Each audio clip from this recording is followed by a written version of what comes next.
Yelena Kalinsky present for us today some work she's been doing and I think presented in California. Is that right? Last year? No, this is actually a very new project. So I Oh, just presented a piece of this at the ACES conference, the virtual ACES conference last week, okay. 2 weeks ago. The conference funding was last year, I guess. That's what I thought the connection Yes. was. All right, good. Yeah. Well, Yelena is assistant professor in the Department of Art History, and Design at Michigan State. And our topic today is the queer classification of pirate TV. Please. All right, thank you. Thank you, Norm. So let me share my screen here.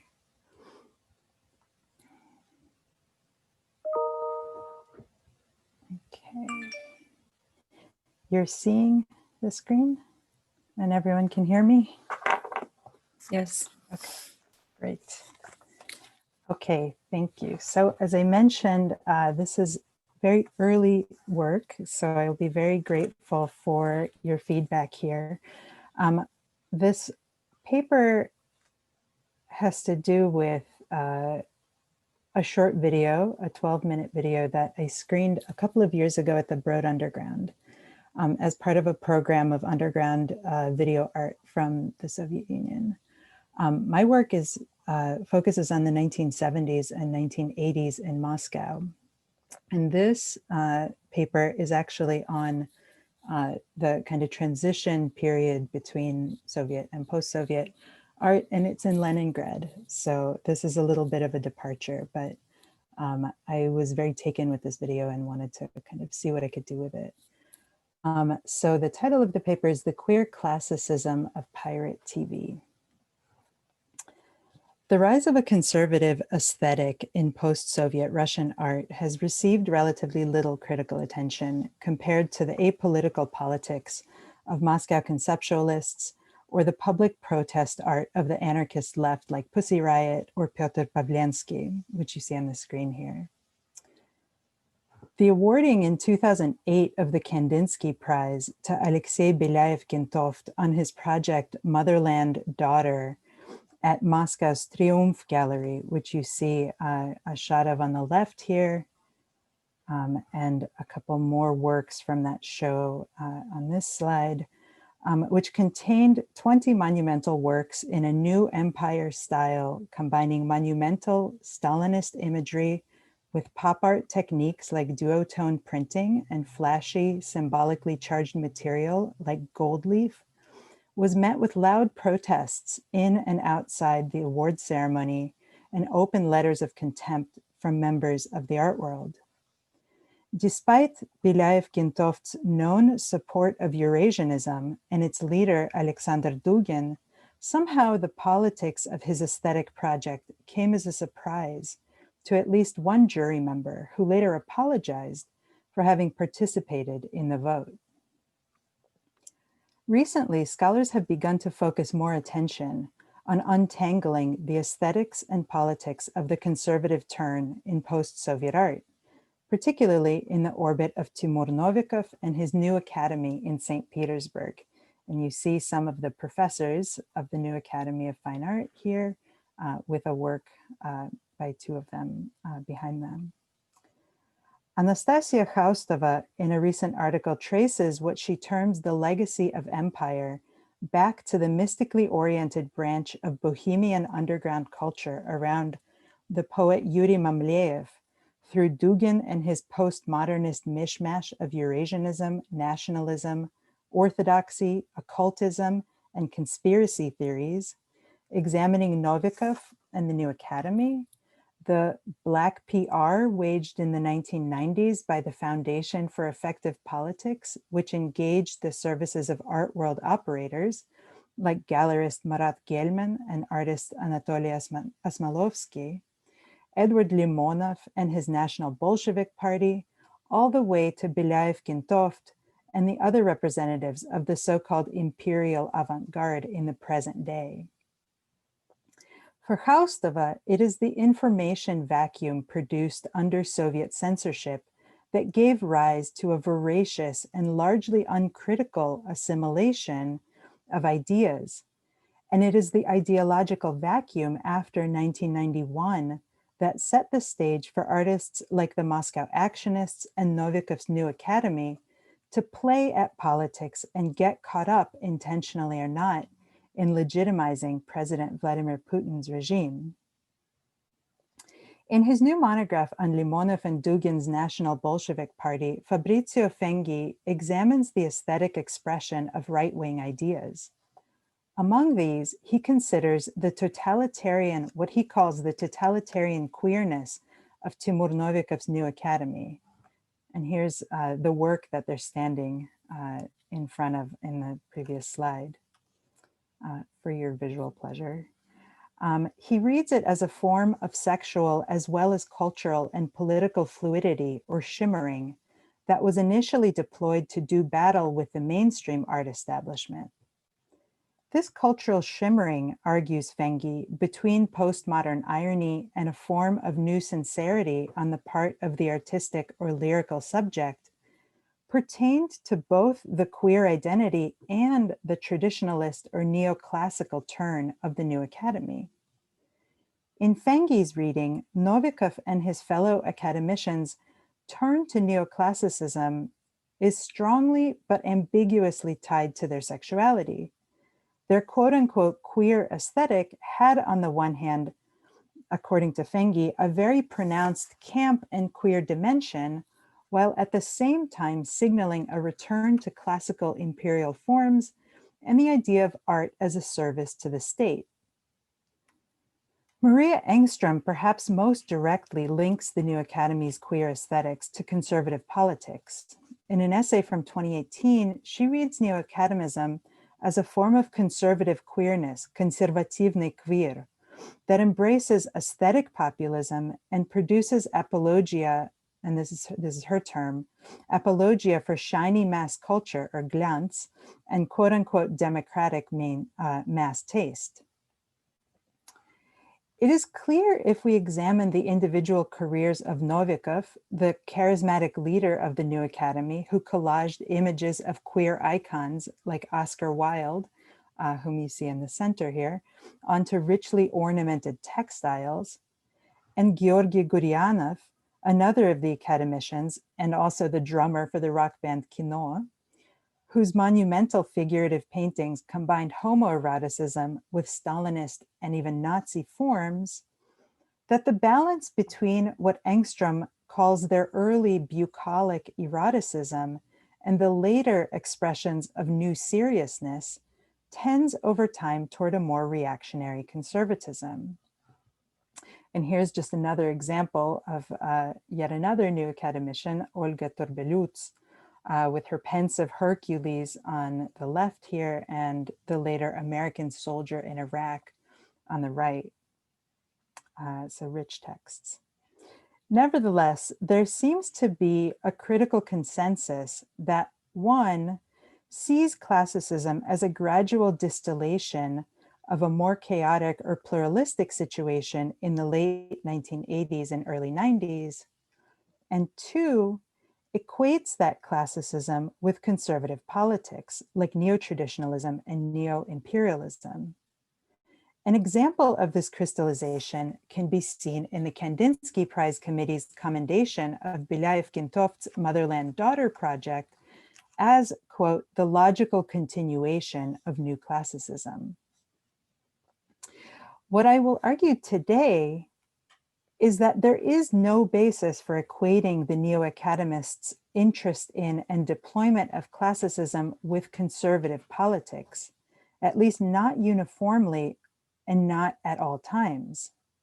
To offer a counterexample, I would like to look closely at the articulations of classicism in a video from 1991 called The Exotics of the Classical, Exotika Klassического, produced by Pirate TV, a short-lived video art collective associated with Novikov and his circle.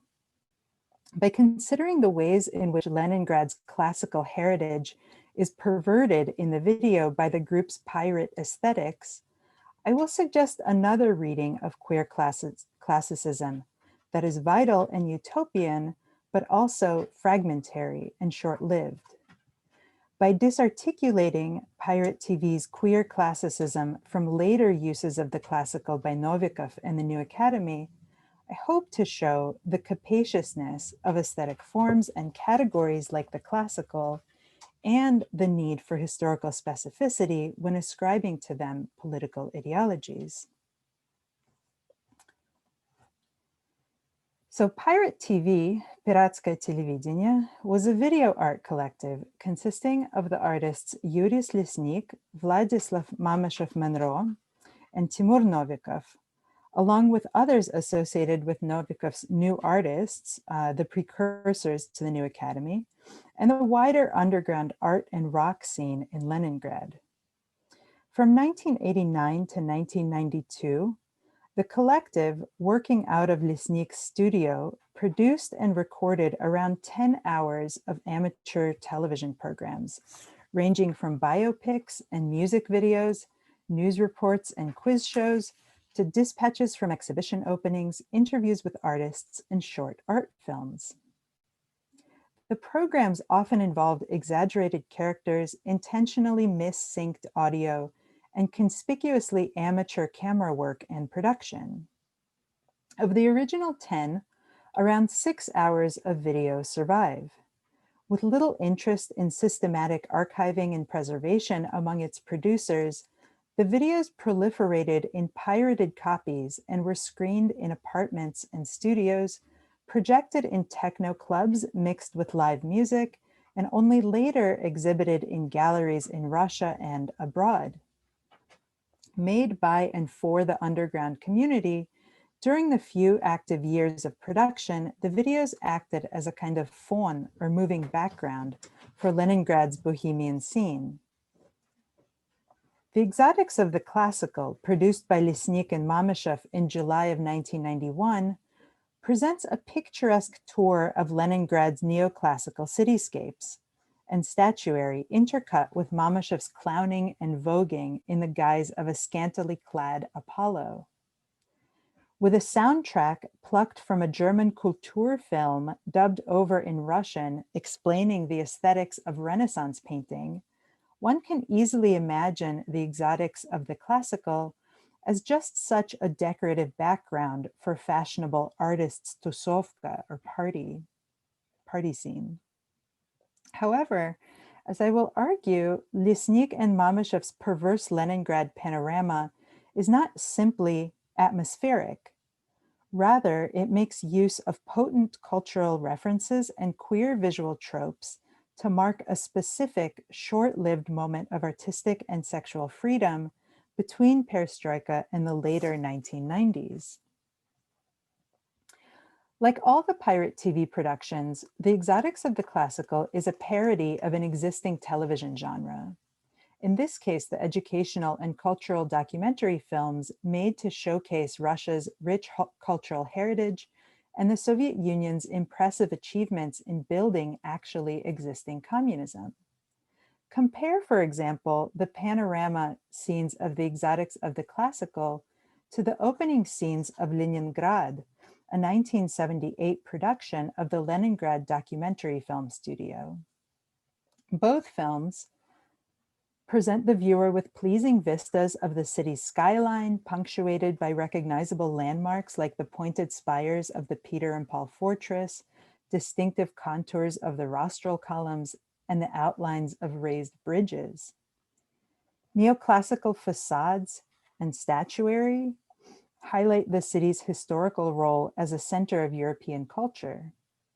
The cameras in both films glide smoothly along the banks of the Neva, lit up by the romantic golden hour, beckoning the viewer to imagine taking in a tour. One point on which Pirate TV's parody conspicuously diverges from its model is in the excision of any mention of Soviet labor. In keeping with the ideological imperatives of Soviet documentary practices, Leningrad quickly transitions from the city's iconic neoclassical architectural monuments to the achievements of heavy industry and nuclear technology. Steel workers are shown in action at the iron smelter. Women work the machinery on the factory line. engineers are absorbed in the high-tech surroundings of the control room of a nuclear power plant. The voiceover conveys sociological facts about Leningrad's worker population, and following Soviet documentary convention, he introduces us to representative individuals whose, quote, high level of professionalism, mastery, and creative relationship to their work distinguishes them. Pirate TV's Leningrad, on the other hand, is populated not by modern laboring Soviet citizens, but rather by the motionless nude male bodies of neoclassical statues. We see Mamyshev on his knees before Stepan Pimenov's dramatic Hercules strangling Antaeus from 1809. And here's the statue itself on the portico of the Mining Institute. Mamyshev flaps his arms and vogues before the marble giants.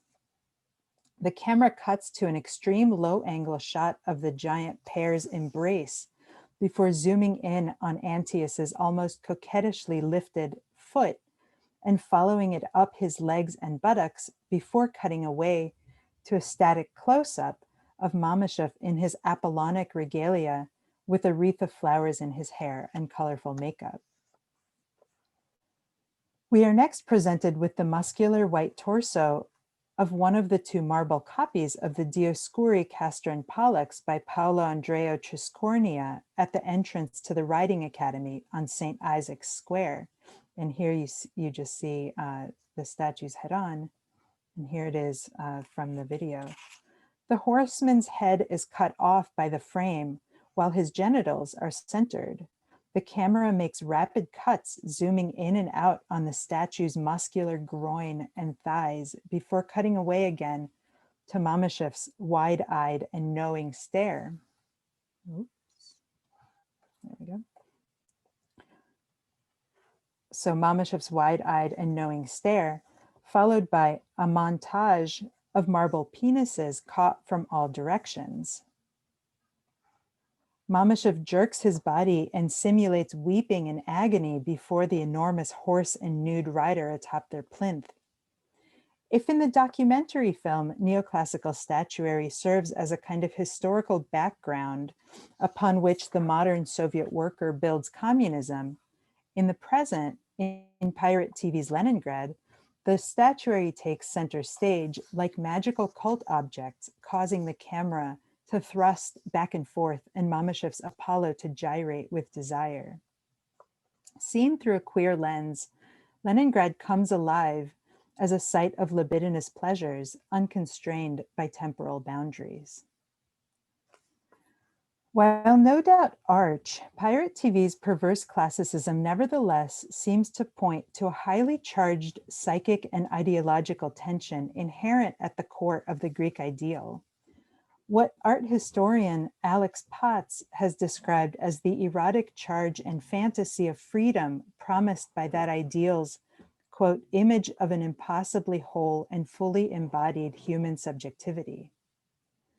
Leningrad's still marble statues and Mamyshev's animated performing body could be envisioned as emblems of the two modes of the Greek ideal described by Winckelmann in his groundbreaking History of the Art of Antiquity of 1764, which is the subject of Potts's monograph. So the two ideals are the austere, pure, heroic high mode and the sensuous, graceful, and bodily beautiful mode.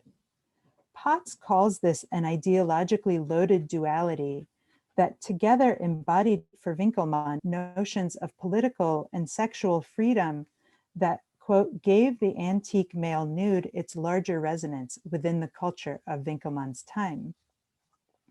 By provocatively superimposing this duality on the iconic image of Leningrad in the marble statues and Mamyshev's performing body, Lisnik and Mamyshev attempt to coax to life its stilled vitality, wresting neoclassicism from the petrified historicism that it had acquired as an emblem of first imperial and then Soviet state power.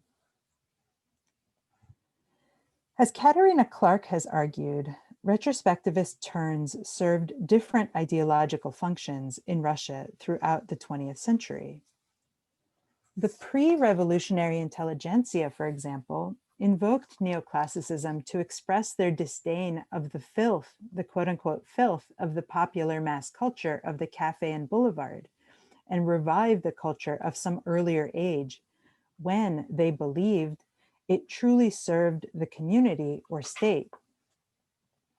Under war communism, ancient Greece stood for, alternatively, a humanistic, antique past embraced by the non-party intelligentsia, or its more regimented and militaristic version by the Bolsheviks. Under Novikov's influence, the new academicists too called for a return to an unspecified not so long ago. And here comes a series of quotes. When artists could draw fine pictures, sculptors created great sculptures, architects built beautiful palaces, poets wrote beautiful poetry, and composers wrote beautiful music. The rhetoric of Novikov's Manifesto for the European Society for the Preservation of Classical Aesthetics of 1989, from which these words are taken, appeals already to an ahistorical conservative vision of European identity, undergirded by a myth of an ideal classical culture. However, this airless vision of cultural nostalgia belies the version of classicism put forth by Lisnik and Mamyshev in the Exotics of the Classical. The camera's explicitly sexualized gaze upon the marble statues references a Western tradition of gay male artists, from Wilhelm von Gladen to Robert Mapplethorpe, whose work deployed neoclassical tropes on explicitly homoerotic subject matter. This identification with Western gay art took place on the heels of what historian Dan Healy has called a discursive sexual revolution under perestroika, when the Soviet media broke with past censorship and talked openly and explicitly about sex to an audience that was amazed, titillated, shocked, and disgusted. The artist Yevgeny Fix reads this affinity for von Gladen and Mapplethorpe as part of a more insidious situation of queer artists in Russia, in post-Soviet Russia. Quote, beginning in the 1990s and until very recently, Vladik Mamyshev and Georgy Guryanov's candid homoaestheticism, in combination with their vivacious personalities, seemed like a spectacle, quite acceptable to the post-Soviet bourgeoisie, ready to forgive them everything because of their talent, end quote.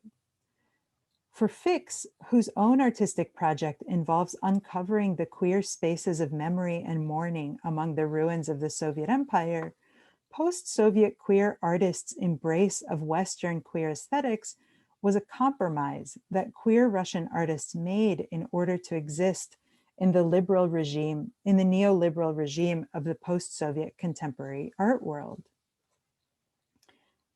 And that point is well taken. But I want to rewind here to the brief moment before the sunset of Soviet empire and the consolidation of the new consumerist order that Fix describes in what I believe, in which I believe the exotics of the classical should be understood. Mamyshev describes the spontaneous actions involved in the production of the video in a letter to art historian Andrei Kovalyov.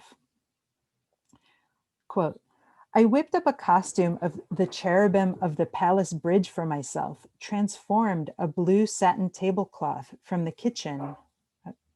Sorry, let me start again. I whipped up a costume of the cherubim of the palace bridge for myself, transformed a blue satin tablecloth from the kitchen in our studio into a tunic, took apart a child's playbed and attached it with rope to my back, fastening to it 2 large dried out palm fronds that I had found at the dump. To the soles of my old sneakers, I attached wires and ribbons, turning them into antique sandals. On my head, I placed a cemetery wreath made of artificial flowers. And to complete the picture, I painted a portrait of Apollo on my face. Mamyshev's transformation into a queer fantasy of Apollo among the marble gods is echoed in Lisnik's transformation of rough video footage into recognizable genres for pirate TV, copied and circulated among a circle of friends and acquaintances, brought to life in presumably queer social spaces. As impossible fantasies, the two iterations of the Greek ideal remain in their own temporality, outside socialist progress or the quickly approaching post-Soviet present. Until the last scenes of the video, where we spy first from afar and then up close, a series of large-scale paintings by the new artists exhibited on the raised span of the Palace Bridge. Mamyshev describes the spectacle in his letter to Kovalyov. And here's another scene. In the darkness of that white night, under the barbaric lighting of the camera crew, the artists were hanging their giant canvases to the surface of that movable bridge, especially stopped for the occasion. I, as the cherubim, flitted among them with words of encouragement and speeding them along, and then performed various pagan ritual dances at the different architectural monuments of our fantastic city. In the video, we follow Mamyshev as Apollo, the beautiful Greek ideal, as he enters the social and homosocial field, as I'm arguing, of the Leningrad art scene, centered on an avant-garde exhibition staged for a short time in a public space. Mamyshev describes this euphoric time in a later interview from 2007. He says, "In the period after perestroika, everything was possible. For example, we lived at Moika 22. It was a studio and squat that we covered with white wallpaper. It served as the studio of pirate TV, where for 3 years we shot our incredible films. Leningrad's mayor Anatoly Sobchak lived across the bridge and allowed us to stage our exhibitions on the raised Palace Bridge every summer. It was a completely unforgettable sight and a very powerful cultural announcement. We were living in a time when almost nobody worked, but we needed for nothing materially. It was a euphoric, marginal time of stagnation, moral depravity, when money meant nothing. Later, it turned into commerce." And here's a scene of that exhibition. To exhibit is to attempt to enter into history, but the Palace Bridge exhibition is still a kind of chaotic utopianism, a temporary assemblage made possible in the moment that goes down almost as soon as it goes up. Pirate TV's videos are likewise a contingent form of media, with no originals or masters, circulated in copies of copies within a queer art scene. They could hardly serve as the commercial spectacle that Fix describes taking hold in the 1990s and 2000s. In his own poignant works that seek to recover the hidden or invisible queer spaces of Soviet life, Fix offers a theory of the pleshka. And here are some of his own works. A theory of the pleshka, quote, a term of Soviet gay argot designating homosexual cruising spots in the public space of Moscow and other cities in the Soviet Union. With the internet and the virtualization of gay culture in Russia, physical pleshkas no longer exist for the most part. For Fix, they remain invisible spaces with the potential to be reclaimed and reimagined by the post-Soviet LGBTQ subject. As a contingent and fragmentary, yet vital and even utopian form that functioned within the queer sociality of Leningrad's art scene, Pirate TV's queer classicism, I would argue, is a kind of pleshka, signifying a short-lived possibility for artistic and sexual freedom outside market conditions and homophobic constraints. Soon, the ground would change once again, and the meaning of the classical would change too, and harden into a conservative ideology. Thank you. So if folks have questions, I'm happy to answer them. I don't know if I should stop sharing or if it might be helpful to keep this on.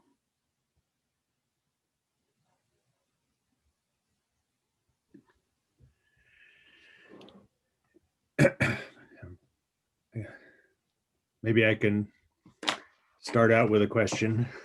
Sure, thank you. So very interesting collection. I guess the first question is, since this is early in your work on this, where do you see it going? What do you plan to do with it?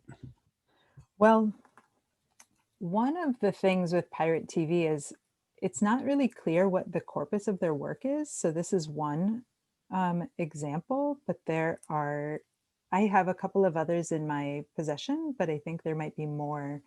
So I would like to go to Petersburg and try to see if I can collect, look at a wider span of things. But I would like to kind of, examine this transition. So I focused more on sort of underground culture. And I would like to kind of look at how the underground moves into, the global contemporary art scene in the 90s. And I'm kind of interested in this transition moment when institutions are sort of forming and consolidating. So for me, this is sort of part of this question of like, how do underground artists create their own institutions, and then, how that transitions to institutions that we're more familiar with, like, galleries and global art world. Mm-hmm. So if you can raise your hands on the screen, if you have questions for her, we can go to them directly. So I see Johanna has a question. So I have a question, but I also can't navigate my own iPad. So I have no idea if the camera is on. I can't see any of you. All I see are the cruising spots. Looks like it's on your floor. Oh, okay. Thank you. Maybe that's better. Oh, okay. We see you. Good. I see a beautiful picture of some cruising spots in Moscow. I had a question about classicism and race and recuperating classical masculinity, because when you started the talk, I thought we were going to go in one direction, and then we did an about face and went into the queer critique. And my question is, Winkelmann, at least according to Nell Irving Painter, is kind of the origins of European whiteness in the way that he uses white stone for certain kinds of statues. And so I'm curious if at this point there's any queer critique of race that's also built into these objects, or if that's just not part of the post-perestroika moment, which could also be the case. But also I wondered where you stand on recuperating masculinity just as a queer project, because there are so many things in my own work where even queer masculinity gets co-opted by conservative forces, but it seems like you're doing something different here. And so I was just wondering about kind of your overall approach to that project of trying to queer masculinity overall. Thank you for those questions. Remind me what the first question was. Oh, race. Mm-hmm. Mm-hmm. Yeah, so the issue of race and classicism is very interesting because, as you say, Winkelmann's project is, explicitly kind of whitewashing this Greek ideal. With the New Academy, there are a couple of examples of kind of classical nudes that are raced. So there are, I wish I could show you. There's like, they're kind of early in the 90s, they're paintings. They're like highly decorative with a kind of laid out male nude. And some of them are coded as white, and some of them are coded as sort of Central Asian, like maybe Uzbek. I can't remember, so I don't want to say the wrong thing. But the decorative aspects and this kind of Venus position mixed with both kind of Russian and non-Russian ethnicities, I think is kind of an interesting potentially critique, or kind of, chaos, what they're talking about as a kind of like late 80s, early 90s sort of chaos mishmash. I don't know how far to take it. So it's hard to say, and I'm only just kind of starting to look at this material. But there are potential kind of interesting places to take it in that direction. As far as masculinity as a queer project, I think that it's not accidental that I'm looking at Mamashef, because Mamashef he's this drag queen who presents in a female embodiment as well as a male embodiment in various ways and sort of plays with that. But he also has a kind of problematic gender politics. He talks about he wants to write women out of it completely. He thinks that, the transvestite is the kind of ideal here, like ideal merging of the two genders. It's not as critical of gender ideology as we might like. But the new academy, particularly with Novikov, really does become like a very kind of masculine queer space that over time really does congeal into like a conservative politics. But there were women in the group, and I don't know enough about it to say kind of like how that worked. I mean, there are lots of,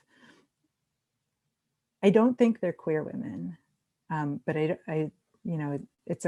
early yet, but it's a question, and it's a kind of problematic question. Thank you so much. That's super interesting. Thanks.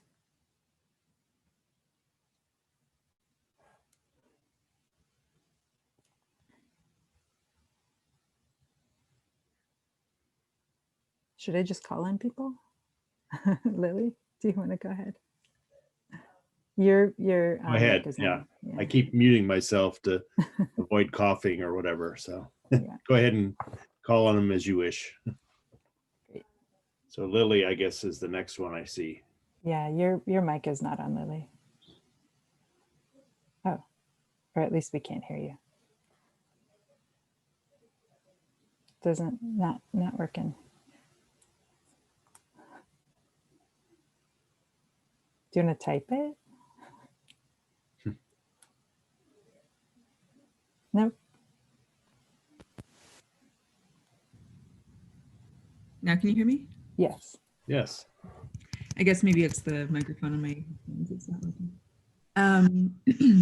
So I guess I had two questions. The one is just, I was wondering if we could watch the video because you had mentioned beforehand that we might be able to watch the video. I mean, if there's not time, it's fine, but I just wanted to bring it up. Made promises. Then the other thing, the actual question for the content of your talk is that I was interested in what you were saying about the appropriation of the form of the educational video, the educational genre. And I was wondering if they also were making comments about that as a genre or about education. And I understand, that there's this shift away from it and, that they're sort of parodying the educational genre. But I wonder if it's simply because it was a genre that wanted to make statements about the city as a whole. Or I wonder also if they saw themselves as having some sort of educational project, like if they were trying to slip this into, at least sort of, through the formal expectations of a person who would be watching something like this, if they were trying to sort of, slip this into something like general cultural programming that would teach people something new about maybe sexuality or about art history, perhaps. But in any case, I'm just curious to know more about the meaningfulness of the use of that genre. Yeah, thanks. There is a myth about pirate television that they were able to co-opt the airwaves and slip this into Soviet programming. That is not true, but it's a myth that they perpetuated. And I think has been reprinted in different publications. but that did not happen. The issue of the audience is important here. For pirate TV, the audience would have been consciously kind of people in the know, an educated, an art world audience. There was nothing educational here. This is like play with the conventions of the circle. The documentary genre, of course, is, a popular form. It's meant to educate, it's didactic.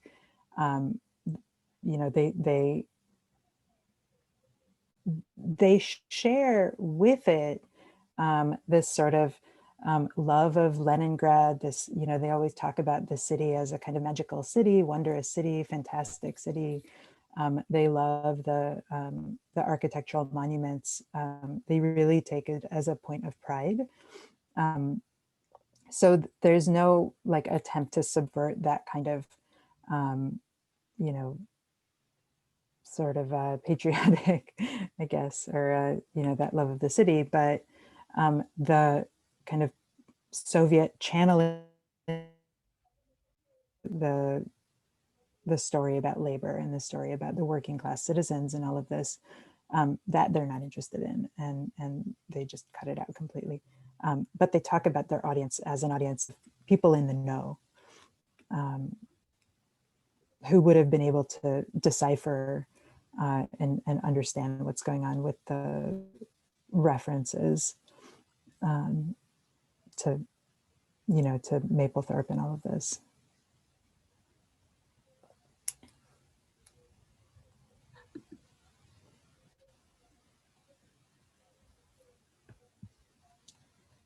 And I'm happy to show the video if people want to see it, or I can answer other questions if people have other questions.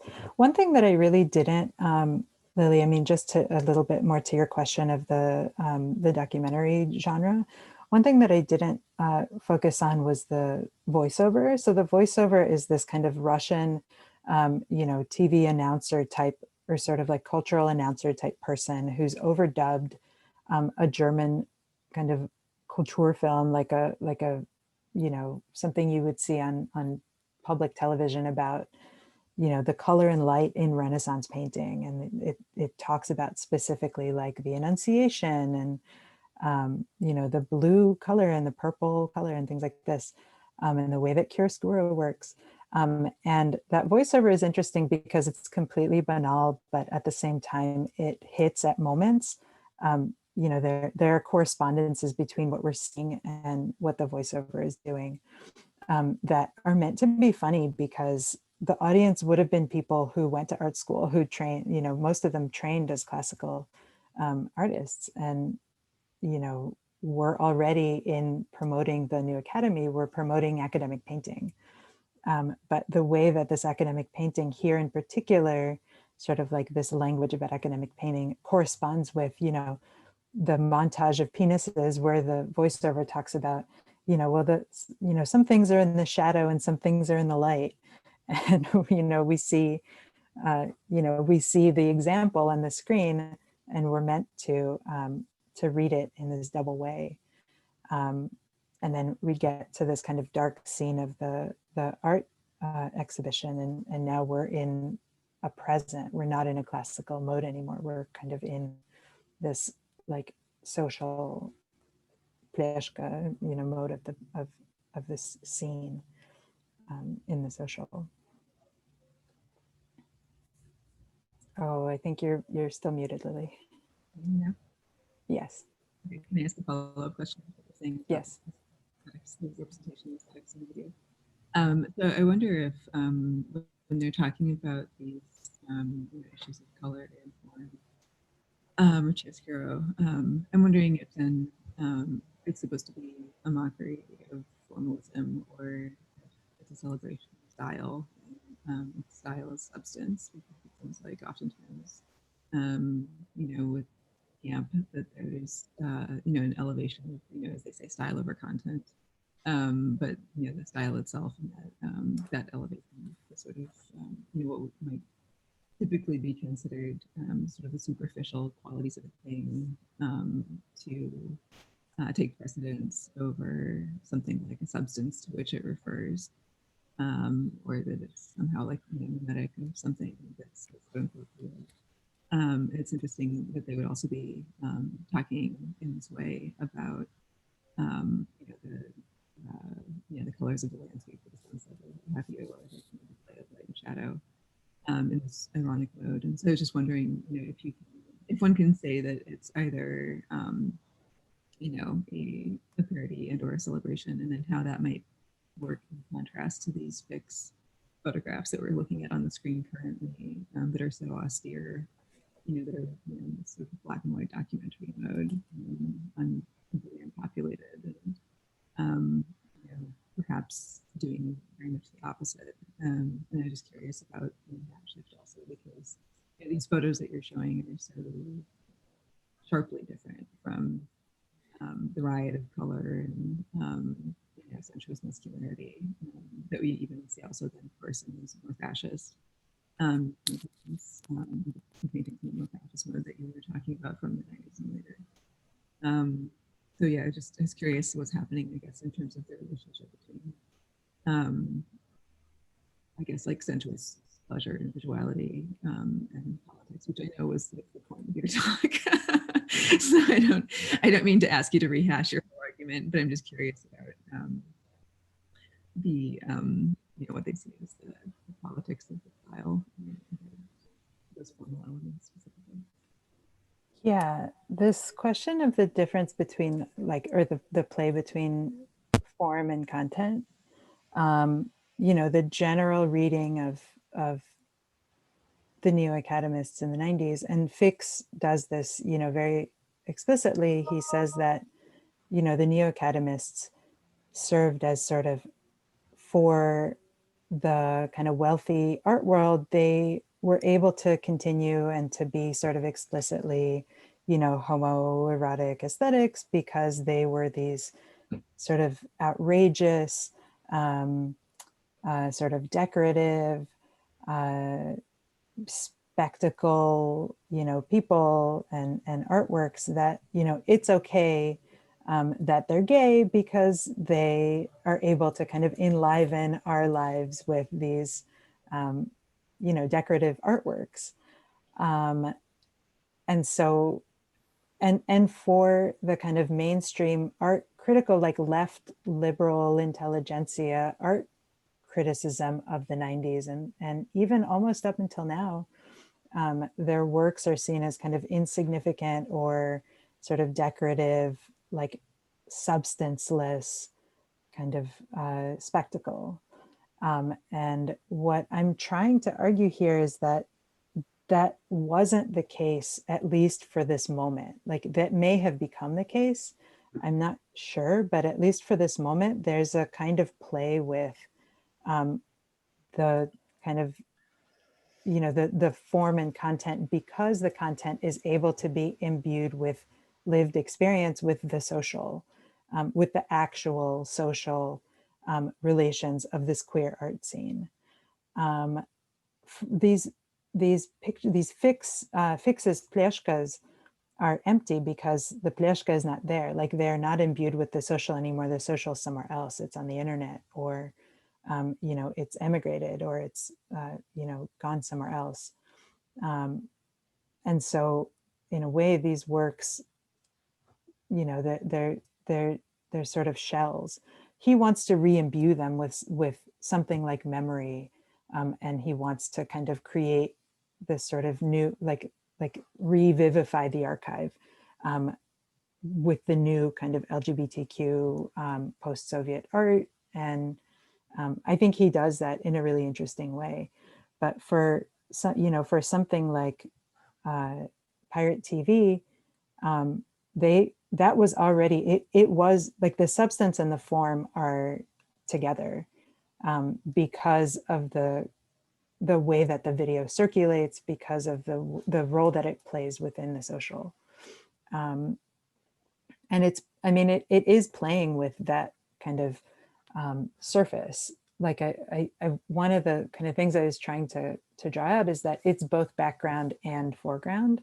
Like it's reflecting the thing that it's in, and it's enlivened by the thing that it's in. It's like the statues come alive and the performing body becomes a statue. It's like, that's the play. But that's a very kind of unstable situation that, doesn't persist. It can't be really channeled into an institutional context. It like when people write about the Neo Academy, they never talk about pirate TV. There's very little work on pirate TV. Like everybody wants to talk about the paintings, and the paintings get kind of center stage at exhibitions. And this sort of pirate TV stuff is considered, ephemeral. It's rarely discussed because I think it's this kind of unstable thing.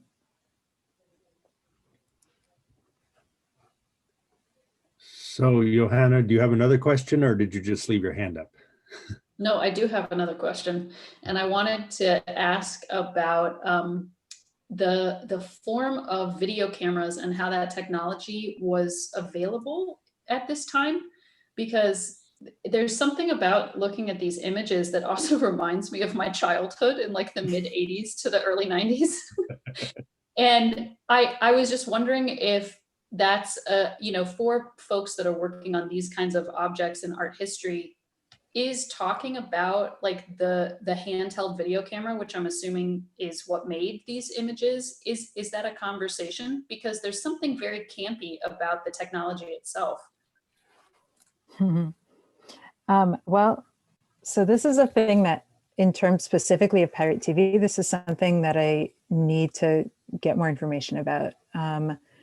Mamashev is no longer alive. Lisnik is alive. Novikov is no longer alive. Most of these people are actually gone. So I need to ask people in the scene, like where they got their cameras. In general, video cameras were extremely scarce and in fact prohibited. There is some video art happening in Moscow via kind of international contacts. So there's a German film scholar who was traveling to Moscow and participating in kind of performance art activities and poetry activities in the 80s, who was able to smuggle in a camera to say that she was using it in her work in documenting Soviet film, in her research on Soviet film. And that was a German camera. I don't know how Lisnik got a camera. It would have been very difficult. But the further away we get from the Soviet period, it's like I know a little bit less about the conditions. But the fact that they're able to talk to, the mayor of Leningrad and get him to, stop the bridge and let them put their artworks up on the bridge in the middle of the city, it suggests that there were opportunities for obtaining things like cameras, if you knew the right people.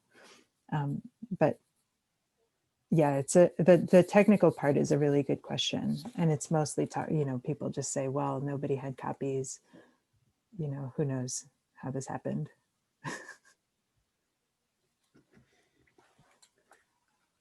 So you mentioned Alexander or Alexei Dugin at the very beginning. Yes. I've been reading a lot of him for a different book project, and kind of not sure what to make, I guess, in some level, but I was wondering if you could expand a little bit more on that connection and his mishmash and so forth.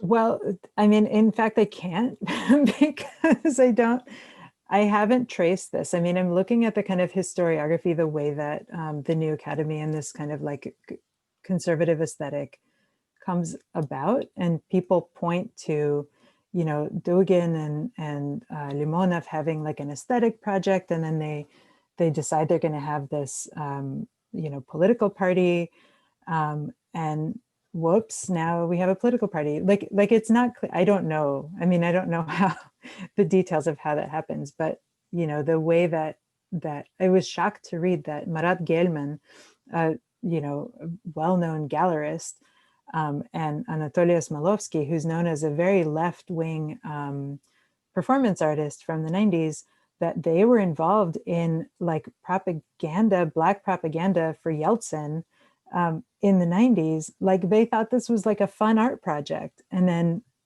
like, whoops, they sort of, kept, I think Zyuganov, out of the election. So, I mean, it's just like, I think they weren't really thinking about what they were doing. Or didn't realize where it would go.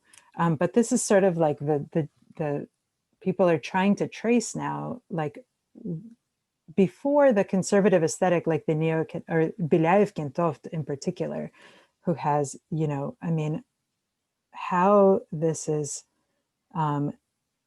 would have been illegible to this to the jury member.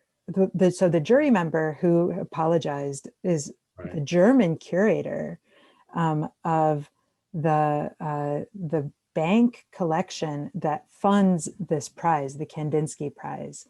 And that German curator, later apologized. He said he didn't realize what he was voting for. But how this is not legible to somebody as, a neo-fascist aesthetic is bizarre to me.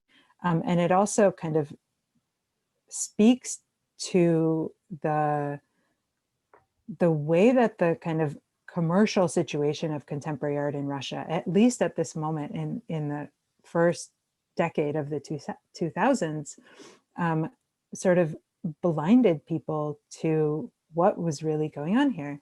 So you can find, so this image on the left, I found in a live journal, kind of photo account by a kind of amateur photographer. This is really common in Russia. People, like amateur photographers, will go to cultural events and they'll document them and then lay out like their report of, this exhibition opening or, this event or whatever.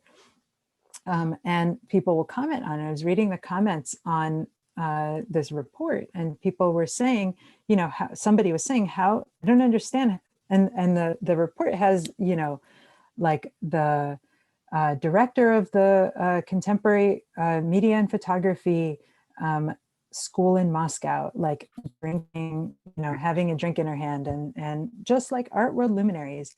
And somebody and people in the comments, somebody was saying, like, do these people not realize like what these artworks are behind them? And they're like, no, this is just, a kind of, shiny art world event where, you're going to encounter other people, other kind of elites of the art world. So to come back to this question of Dugin, people are just now, critics and art historians are just now trying to trace, like, where did this come from? How is it that somebody like Belyaev Kentoft won this prize, was elevated to the top of the art world without people really batting an eye? And I think the Limonovs and the Dugins are able to kind of, there must be some reason that they're able to kind of operate,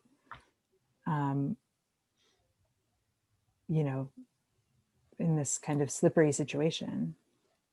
Yeah. Interesting. So do you want to show your clip? I wonder if others want to see it other than Lily, because it's a 12-minute video.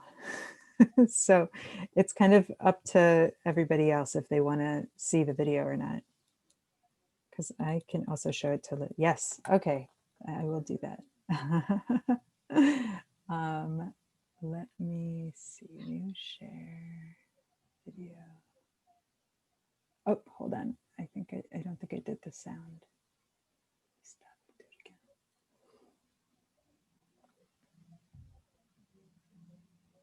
again. Okay, hopefully the internet will be able to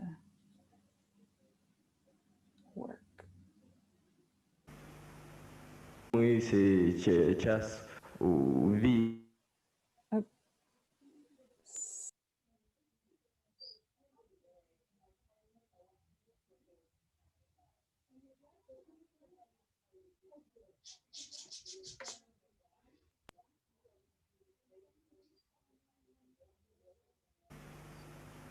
Мы сейчас увидим. Ну, наверное, фильм пиратского телевидения. Да, конечно. ПТВ.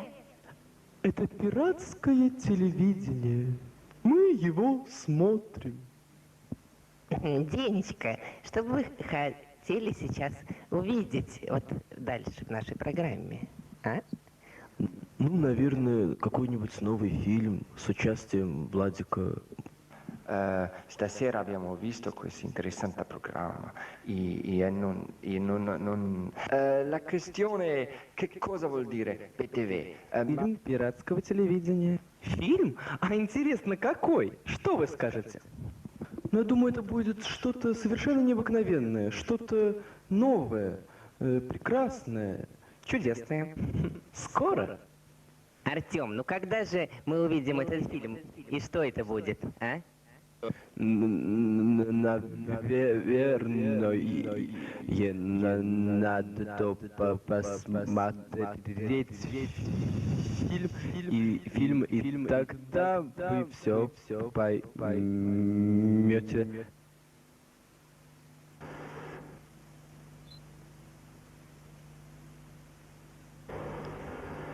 Художественный фильм «Экзотика классического».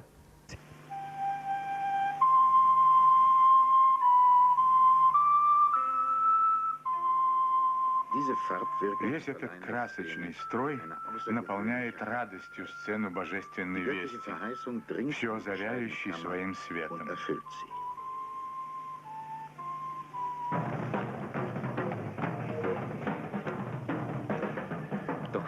Формы и краски.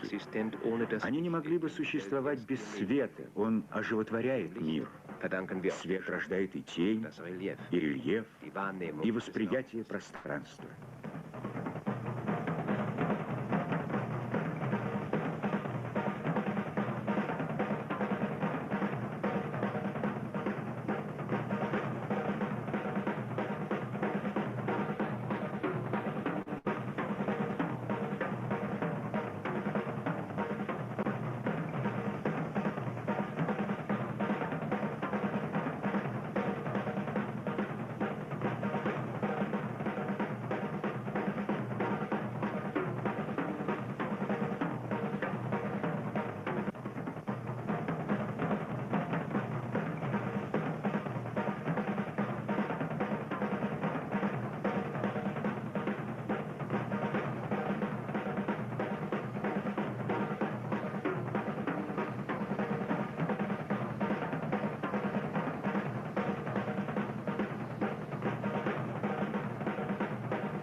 Ясно ощутимо стремление художника изображать натуру близко к реальности.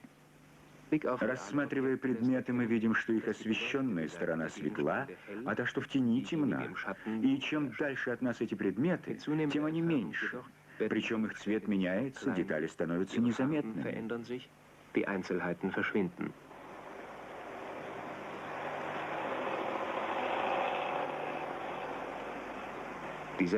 Искусственное освещение изменяет восприятие одного и того же объекта. Откуда эта сила притяжения? Ее рождает таинственный диалог света и тени, человечность, идущая из глубины образа.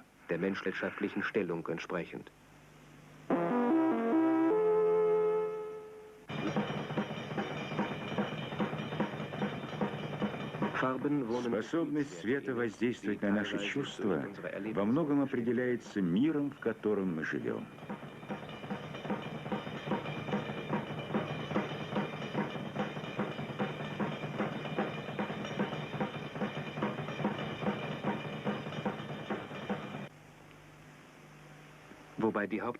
Главные массы синего сосредоточены в одеянии Марии и крыльях ангела.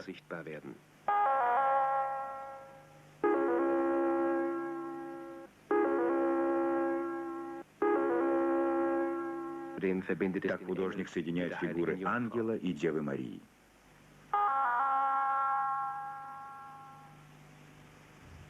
Фиолетовый, тоже дополнительный цвет, придает особую силу сиянию желтому, цвету святости.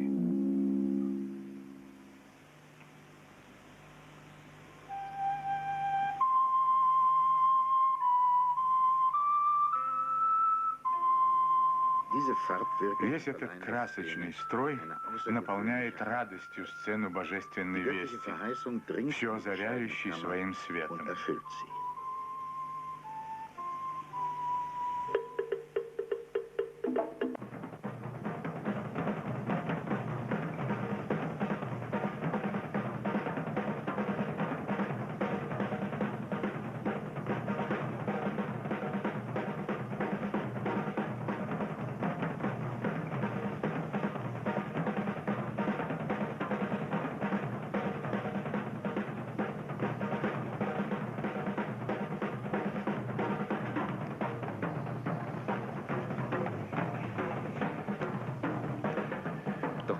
Формы и краски. Они не могли бы существовать без света. Он оживотворяет мир. Свет рождает и тень, и рельеф, и восприятие пространства.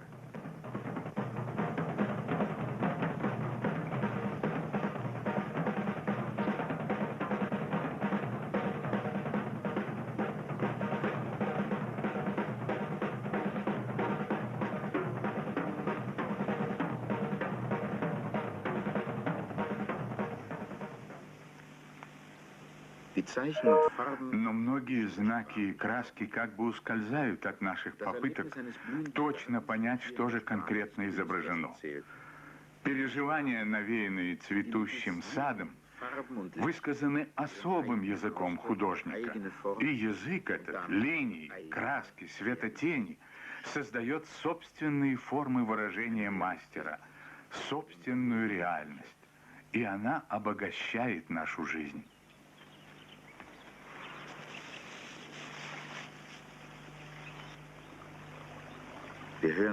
Мы слышим журчание ручья, где устраивали запруды или играли в морской бой. А слева солнце, мечты, воспоминания, открытие детства.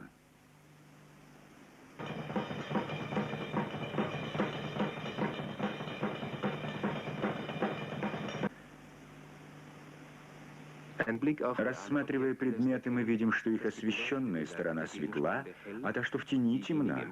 И чем дальше от нас эти предметы, тем они меньше. Причем их цвет меняется, детали становятся незаметными.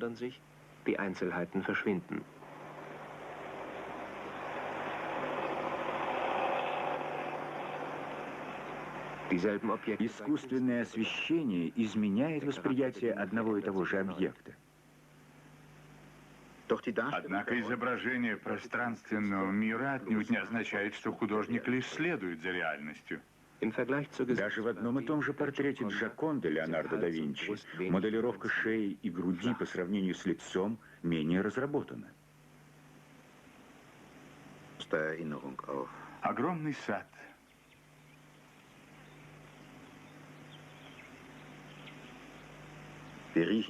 Аромат цветущего луга.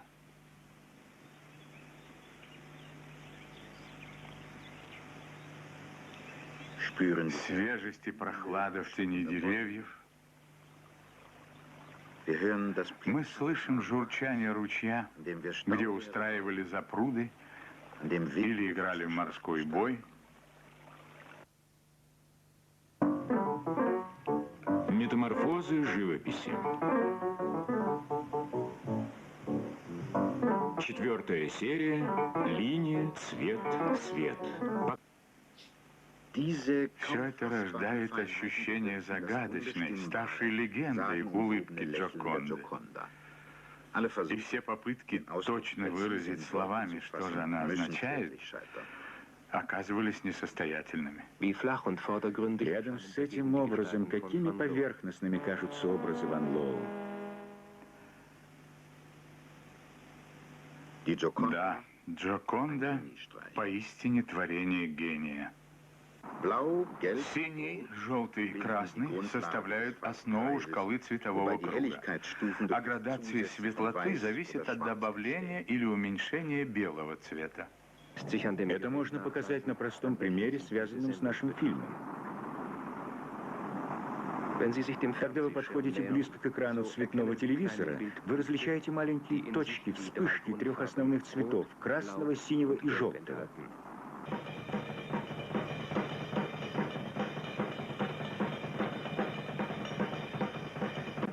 Именно цвет, прежде всего, помогает нам различать и познавать окружающее. Что же такое цвет? Мы знаем, что он изменяется в течение дня, и знаем, что нет цвета без света.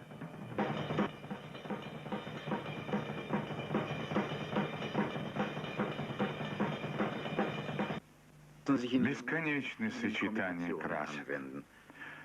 Цвет не только ориентирует нас в окружающем мире, но и пробуждает определенные чувства. Последнее используют в рекламе.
На фе, фо, ипо, ипо.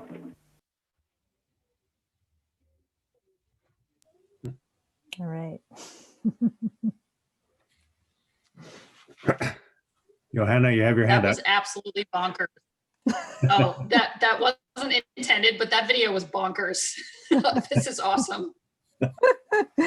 It makes me think, actually, Johanna, to your question about color and race, and also to Lily's question about the sort of cliches of documentary film,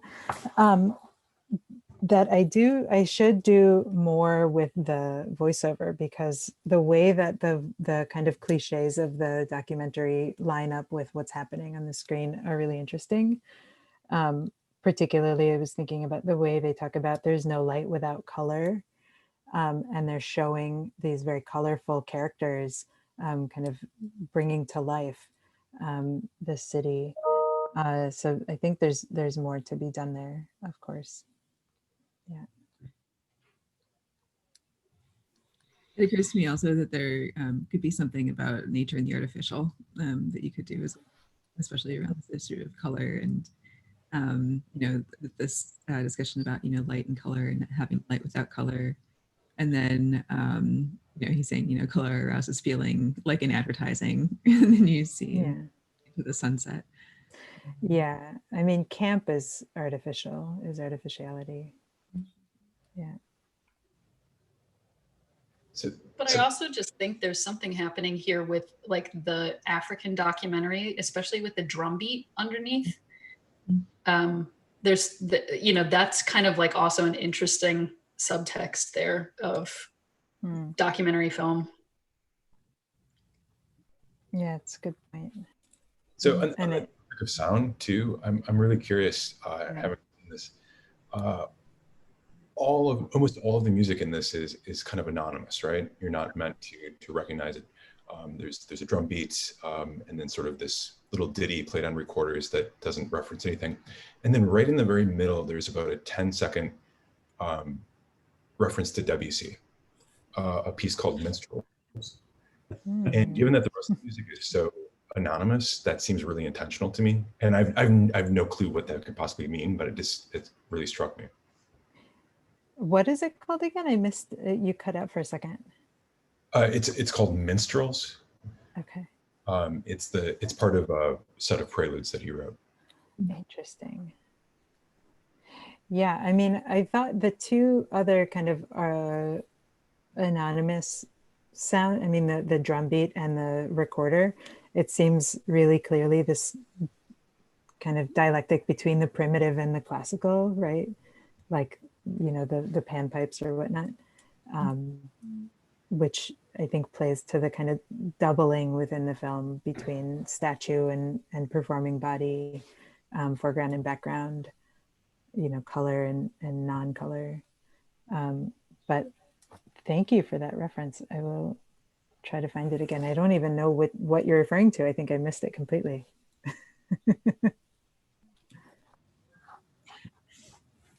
I have to go, but thank you so much for the presentation. It was wonderful. Yeah, thank you for the questions. Thanks very much. Very, very interesting. All right. So that's No more questions. I guess we're done. I'm not saying everybody should leave. I'm just personally have to go prepare for something else. So. All right. Well, Close to our closing time if we want to do it. So. Yeah. Thanks, Okay. everyone. Great. Bye.